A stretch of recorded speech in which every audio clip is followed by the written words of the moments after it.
తెలుగుదేశం వల్ల పవన్ కళ్యాణ్ సీఎం అదే deputy CM అయ్యాడు, తెలుగుదేశం వల్ల భారతీయ జనతా పార్టీ కేంద్రంలో అధికారంలో ఉందని ఫీల్ అవుతారు వాళ్ళు. ఇంకొకటి, ఒకసారి డౌన్ అయితే మనల్ని మనం తగ్గించుకుంటే తర్వాత మళ్ళీ అందుకోవడం కష్టం. శివసేన సాక్ష్యం, నవీన్ పట్నాయక్ సాక్ష్యం, నితీష్ కుమార్ సాక్ష్యం. అక్కడ బీజేపీ శత్రువు, ఇక్కడ పవన్ కళ్యాణ్ సమస్య అవుతాడు రేపొద్దున.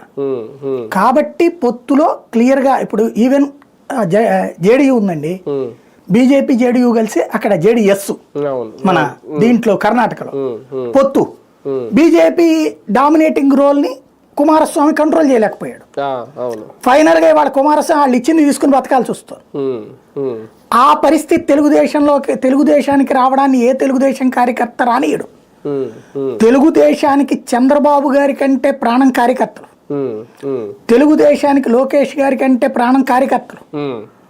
వాళ్ళు తమ పార్టీ ఎదుగుదల కోసం అడ్డొచ్చే దేన్నైనా సరే తీసేయాలని కోరుకుంటారు.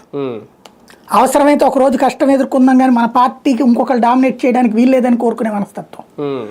ఇక్కడ సమస్యల్లో ఏంటంటే వీళ్ళిద్దరి మధ్య కుదిరిన ఒప్పందంలో భాగం డిప్యూటీ సీఎంగా ఒక్క పవన్ కళ్యాణ్ ఒకటే పోస్ట్ ఉండాలా, పవన్ కళ్యాణ్ ఉండాలి. అదేనేమో వాళ్ళ కిరణ్ రాయలు చెప్పింది.